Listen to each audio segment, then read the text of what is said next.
እንግዲህ ሰሞኑን በተነሳው ሐሳብ ዙሪያ አንዳንድ ወንድሞች ጠይቃችሁኛል ስለ አላፋት ዝማሬ ምናልባት እግዚአብሔር ቢፈቅድ በመስቀል አደባባይ ይካሄዳል ቢኒ ስለዚህ ጉዳይ ምን ትላለህ አንዳንድ ሰዎች ሐሳብ ይሄን ጉዳይ አምናም ሰጥቼበታለሁ ዘንድሮም ሰጥቼበታለሁ የሚቀጥለው ያለፈው አመትም ካቻምናም አምናም ሰጥቻለሁ ዘንድሮም አቋሜ ጽኑ ነው በአላፋት ዝማሬ መደረጉ 100% በጣም ደስተኛ ነኝ መሆን አለበት አንዱ የኢቫንጀላይዝድ ሲስተም ስለሆነ ቤተክርስቲያን በነገራችን ላይ ኦርቶዶክስ ተዋህዶ ቤተክርስቲያንን የሚያክል ወንጌላዊት ወንጌል የምታስተምር ወንጌልን በንግግር ብቻ ሳይሆን በተግባር የምታካሄድ ቤተክርስቲያን ነች እና አላፋት ዝማሬ መኖር አለበት ካቻምናም ከአንዳንድ ወዳጆች ጋር በዚህ ጉዳይ ተቀያይሜያለሁ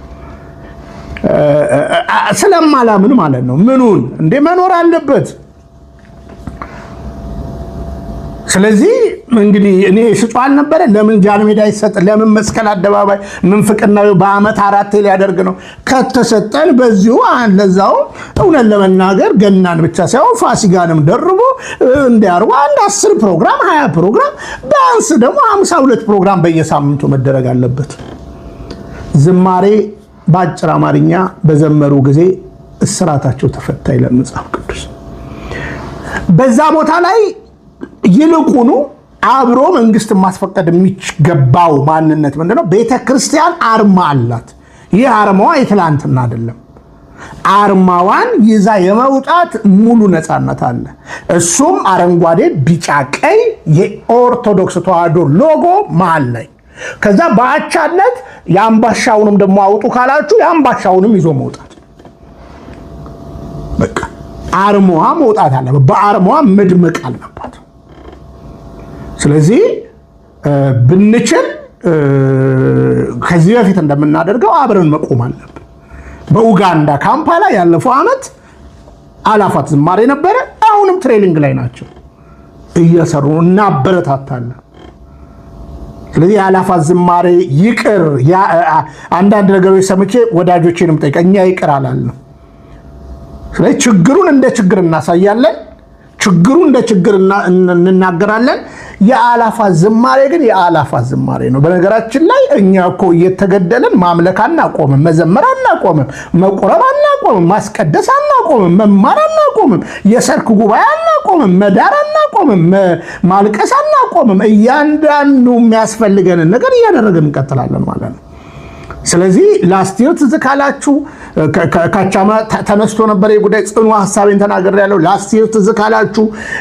በአላፋት ዝማሬ ላይ ጠንካራ ሐሳብ ሰጥቻለሁ እና አልጀዚራ ሁሉ ዘግበዋል እግዚአብሔር ደሞ ዘንድሮ ብዙዎች ይዘግቡት እንጂ እና ለዛው በጣም ማስታወቂያ መሰራት አለበት እኔ እንትን ስለሌለብኝ ማለት ነው በነገራችን ላይ ሰንደቁ ካልወጣ አረንጓዴ ቢጫ ቀዩን ይዘን እምትችሉ ቦታ አውጡ አሁን እዚህ ኡጋንዳ እናወጣለን አሜሪካ አውጡ ኢትዮጵያ ተከልክሏል አይደለ ችግር የለውም እንዴ እናንተ ኮኛ ወደ መቅደሱ ነጭ ልብስ የለበሱ እኮ ነው የተባለው እኮ በነገራችን ላይ ነጭ ልብስ እነዚህ ከነጭ ልብስ ከየት የመጡ ነው ሲባል ከዘር ከነገር ከቋንቋ ከህዝብ ሁሉ ራሳቸውን በክርስቶስ ደም ያነጹ ስለዚህ ነጭ ልብስ የቤተክርስቲያን ልብሳችንን መልበስ ሰንደቁን እንዳልኳችሁ የቤተክርስቲያናችንን መያዝ አረንጓዴ ቢጫ ቀይ እኮ መኩሪያ ነው ቢገባል ሌላው አፍሪካው አገር ወስዶ ብዙ የተጠቀመበት ለቀለማት ውበት ህብረ ብሔራዊነት ፒክ ተደርገው የሚጠቀሙበት ስለዚህ ይሄንን ባጭሩ ተናገራለሁና አላፋት ዝማሬ በፍጹም አበረታተን በደም መደረግ አለበት እግዚአብሔር ይመስገን ከፈቀዱልን መስቀል አደባባይ እና እንዳታደርጉ ምናምን የሚል አካል ካለ ይሄ ልክ አይደለም ባጭር አማርኛ አላፋት ዝማሬ መኖር አለበት በነገራችን ላይ እንደ አምና የተሰራው ስንት ነገር አለ በነገራችን ላይ ዝማሬ በነገራችን ላይ ሁላችሁ በምስጋና ድል አለ ይላል ገብቷቸዋል ምናልባት ይሄን ክፉ መንግስትና ክፉ ዘመንን ዝማሬ ሊገረሰሰው እኮ ይችላል በነገራችን ላይና በገና በደረደረ ጊዜ አይደለ በሳውል ላይ ያለ እርኩስ መንፈስ ይጮህ ነበር የተባለው አረ ይጮህ ይጩና በርቱ በርቱ በርቱ በርቱ። ግን ቤተክርስቲያን አሁን መከራ ላይ ስለሆነች ዝማሬ አንዘምርም የሚለው ነገር ነው አሁን ብዙዎች እያወዛገበ ያለው። ይህ ነገር እየተነሳ ያለው እንግዲህ አሁን አላፋት ዝማሬ ከተጀመረ ጀምሮ ይመስለኛል ይሄ አይነት ውዝግብ ያለው። እንግዲህ አሁን ድጋሚ ዓመቱ እየጠበቀ በቀረበ ሰዓት ላይ እንደዚህ ሀሳቦች እየተነሱ ያሉት። አላፋት ዝማሬ ጋር በተገናኘም ቤተክርስቲያን መከራ ውስጥም ሆና ቢሆን መዝሙር ከመዘመር ያቆመች አይመስለኝም። እኔ እስከማውቀው ድረስ ቅዱሳን መጻሕፍትን ባነበብኩበት ሰዓት ላይ ጳውሎስና ሲላስ በእስር ቤት ሆነው ሲያመሰግኑ ነበር። የኢያሪኮን ግንብ የፈረሰው በዝማሬ ነበር። የወዲት ጉዲት ጊዜ ቤተክርስቲያን ማህሌቷን አላቆመች፣ ማህሌቷን እንደቀጠለች ነች። ምናልባት እንደዚህ አሁን እንዳለው ህብረ ዝማሬ ላይ ሆን ይችላል፣ አላፋት ዝማሬ ላይ ሆን ይችላል። ላሊበላ ያለው ዝማሬ እስካሁን ድረስ የቆመ አይመስለኝም። ቤተክርስቲያን ምንም ያህል መከራ ውስጥ ብትሆን ግን የክርስቶስን ልደት ከማክበር አሊያም ደግሞ ቤተክርስቲያን ከምታደርገው አገልግሎት የቆመ ያለ ነገር አይመስለኝም። እርግጥ ነው ቤተክርስቲያን መከራ ውስጥ ነች። እርግጥ ነው አባቶች ዝም ያሏት ይመስላሉ፣ ዝም ብሏታል። ምን እስከማቀረሱ እንግዲህ ወደ ውጭ እስካልወጣ ድረስ ውስጣቸውን ያለውን ነገር ስለማናውቅ ምን ያህል ይጸልዩ ምን ያህል እየታገሉ እንደሆነ ስለ ቤተክርስቲያን አላውቅም። ሚዲያ ላይ ስላልወጣ ግን ሚዲያ ላይ ያለውን ብቻ ይዘን ግን አባቶች እየጮሁልን አይደለም ብለን እየተናገርን ነው እስካሁን ድረስ። በእርግጥ ዲያቆን ሄኖክ ኃይሌም ጽፎ ነበር አርሲ ላይ ስለተከሰተው ነገር ስለሆነው ነገር የአባታችን የአቡነ ሄኖክን ሪፈር አድርጎ እንደውም ጠቅሶ ቤተክርስቲያን ለምንድን ነው ዝም እየተባለ ያለ የሚልም ነገር አንስተዋል። ባለፈው ማስጨላች ነበር። ይሄ ቪዲዮ የቆየ ነው፣ ነገር ግን እንዲህ ማለት ተገቢ አይደለም ብዬ አንስቻለሁ። የሆነ ሆኖ ግን ቤተክርስቲያን መከራ ውስጥ ነች። ቤተክርስቲያን ከመከራ ወርዳ አታውቅም። እንደውም ሊቁ እንደተናገረው ክርስቶስ እና ቤተክርስቲያን መስቀል ላይ ወጡ። ክርስቶስ መስቀል ላይ ሲሞት ክርስቶስን አወረሯት፣ ቤተክርስቲያን ግን ስውር ስለሆነች እዛው ላይ ጥለዋት ወጡ ይላልና ቤተክርስቲያን ሁሌም ቢሆን መስቀል ላይ ነች፣ ሁሌም ቢሆን መከራ ላይ ነች። ሁሌም ቢሆን መከራ ላይ ነች ማለት ግን ዝማሬ አንዘምርም ላንሆን ይችላል። በእርግጥ ነው አዲስ ጅማሮ ነው፣ ያልተለመደ ነገር ነው። ያልተለመዱ ነገሮች ሲመጡ አንዳንድ ጥያቄዎች መፈጠራቸው አይቀርም። ሁሌም ቢሆን ማንም ኮንሸስ የሆነ ማይንድ ያለው ሰው ይጠይቃል። ይሄ ነገር እኮ አልተለመደም በቤተክርስቲያን ላይ፣ ይሄ ነገር እኮ ቤተክርስቲያን ልምድ የላትም፣ ለምን አሁን ለምን አስፈለገ የሚባል ነገሮች ይኖራሉ እና ያለ ነገር ነው። እስቲ እናንተም ሀሳባችሁን በኮሜንት ላይ ቤተክርስቲያን መከራ ላይ ስለሆነች ብቻ ዝማሬ ይቀራል ወይስ አይቀርም? ቤተክርስቲያን ከመከራ ያለፈችበት ያረፈችበት ጊዜ አለ ወይ? ክርስቲያኖች መከራ በሚገቡበት ሰዓት ላይ አንዱ መጽናኛቸው መርሻቸው የሚረሱበት ዝማሬ ነውና እንዴት ነው ይሄ ነገር የሚል ነገር ነው ያለው። አንዱ ጎን ደግሞ ለምን እንደውም ጥቁር ለብሰን አንዘምርም የሚል ኢሹም እየተነሳ ነው ያለው። እርግጥ ነው ጥቁር ሐዘንን የሚገልጽ ነው፣ ግን በዓሉ ግን ክርስቶስ ተወለደ ብለው ነጫጭ የለበሱ መላእክት ለእረኞች ያበሰሩበት ነው እና ከዚህ ጋር እንዴት ነው አብሮ የሚሄደው የሚለውን ጭምር ኮሜንት ብሰጡኝ ደስ ይለኛል። አላፋት ዝማሬ አንዳንዶች ቴክስት አድርጋችሁልኝ ነበረ። ቢኒ ስለ አላፋት ዝማሬ ዘንድሮ ምን ትላለህ የሚል ሀሳብ አቅርባችሁልኛል አንዳንድ እህት ወንድሞች። እኔ አቋሜ ምን ጊዜም አቋም ነው። አንዳንዶች እንግዲህ ቤተክርስቲያንን ቆይ ያሬድ ተው ያሬድ ቤተክርስቲያንን መከራ ያገኘናል፣ እንፈተናለን። ግን የቤተክርስቲያን መርሃ ግብር የቤተክርስቲያን መርሃ ግብር ነው እና እኔ የአላፋት ዝማሬ ላስት ይር ካቻምናም አንስቻለሁ። በዚህ ጉዳይ ላይ አንዳንድ ውዝግብ ነበረ። ነጭ ልብስ ለብሰን ሰንደቅ ካልያዝን መሄድ አለብን ምናምን በሚል ጠንካራ ነገር ተናግሬያለሁ በዛ ጊዜ። የአላፋት ዝማሬ ለዛውም በየአድባራቱ እንዲኖር ከሚመኝ ሰው አንዱ ነኝ። የአላፋት ዝማሬ በየአድባራቱ አይታችሁ ከሆነ በዚህ በመስቀል አደባባይ ላይ በጽኑ ስናገር የነበረው ነገር አለ። ፕሮቴስታንቱ በአመት 4 ፕሮግራም ያዘጋጃል ተብሏል። እኛ ተከልክለናል። ባለፈው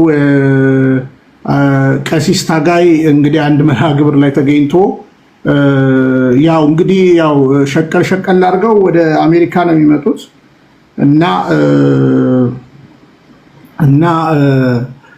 መስቀል አደባባይ ላይ እንድታደርጉ በገዛ ቦታችን ላይ እንድታደርጉ እናደርጋለን ምናምን ነገር ብሏል። ይሄን ሌጋሊቲ እንግዲህ ማስጠበቅ ያለባት ቤተክርስቲያን ነች። ስለዚህ ይሄ ፕሮግራም መስቀል አደባባይ ላይ ቦታዋ ነው፣ ንብረቷ ነው። ማንም ትላንትና መጥቶ እንደፈለገ የሆነበት ነው። ስለዚህ በዛ ቦታ ላይ ማድረግ አለብን። ያም ቦታ ተፈቀደ የትም ቦታ ማድረግ አለብን። ማድረጉ ራሱ የማይፈለግበት ነገር አለ። ወቅታዊ ካለው ችግር ጋር ቢኒያም ምን ትላለህ ብላችሁ ደግሞ ካሰባችሁ ወቅታዊ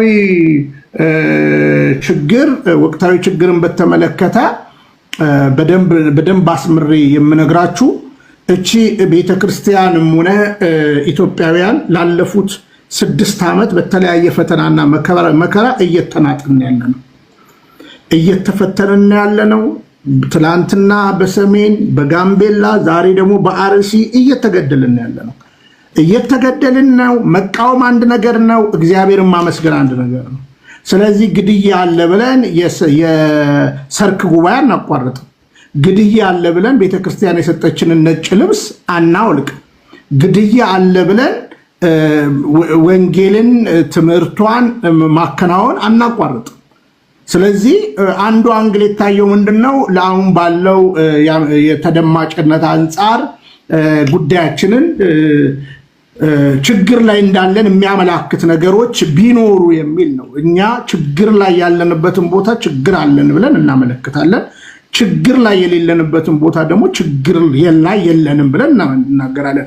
ችግሩ ከውስጥም ከውጭም ስለሆነ የውጭውን ብናሳይ የውስጡን ማለት ያሳየልናል። ስለዚህ እኔ ላስት ይርም ለዛውም ተናግር ያለው የቤተክርስቲያን ሎጎ ያለበት ሰንደቅ የቤተክርስቲያን ሎጎ ያለበት እንደሚታወቀው ቤተክርስቲያን ግልጽ ይህንን ጭምር አባቶቻችን ማሳወቅ አለባቸው። ነጭ ልብስ መጽሐፍ ቅዱሳዊ ነው፣ ቤተክርስቲያን የሚያስቀምጠችልን ነው።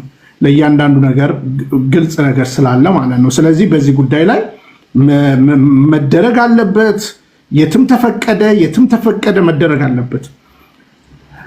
እኔ የትኛውን መርሃ ግብር የቤተክርስቲያን ነው ብዬ ነው የማምነው። የእግዚአብሔር መጠቀሚያ የቤተክርስቲያን አገልጋይ ሰው ነው ብዬ አምናለሁ እና ከግለሰብ ጋር የሚያያዝም ነገር የለኝም እና አላፋት ዝማሬ መደገፍ አለባችሁ። ይሄ የዛሬ ትዝ ይላችኋል አይደል? የዛሬ 3 ዓመትም ተናግሬያለሁ። አንዳንድ ጡዘቶች መጥተው 2 ዓመትም ተናግሬያለሁ። የዛሬ ዓመትም ተናግሬያለሁ። ዛሬ የምናገራለሁ፣ ነገ የምናገራለሁ ማለት ነው። ምክንያቱም የዛሬ ዓመት ለምሳሌ የነበረውን ንቅናቄ ታስታውሳላችሁ አይደለ? አልጀዚራ የተለያዩ ሚዲያዎች እስከ መዘገብ ድረስ የተደረሰ ነገር አለ ማለት ነው። ስለዚህ እግዚአብሔርን እናመስገን እንደዚህ። ስለዚህ ችግር አለ ብለን እየተገደልን ነው ብለን መዘመራችንን አንተውም። እየተገደልን ነው ብለን ማስቀደሳችንን አንተውም። እየተገደልን ነው ብለን ሰርክ ጉባኤ መሄዳችንን አንተውም። እየተገደልን ብለን ጽዋ ማህበራችንን አናቋርጥም። እየተገደልን ነው ብለን የምናደርጋቸውን የቤተክርስቲያን አክቲቪቲ የሰንበት ትምህርት ቤቶችን እንትን አንልም ማለት ነው። ስለዚህ ልብሱ ነጭ ሆነ ምናምን የሚለውን በደንብ ስለማቀው ይህን ብዙ ባታደክሙን ጥሩ ነው እና ባታደክሙን ጥሩ ነው። ለማንኛውም የቻላችሁ ሰዎች ረገጥ አድርጌ ልንገራችሁ፣ የአላፋት ዝማሬ አዘጋጆችን የሚያስፈልጋቸው ነገር ካለ ደግፏቸው።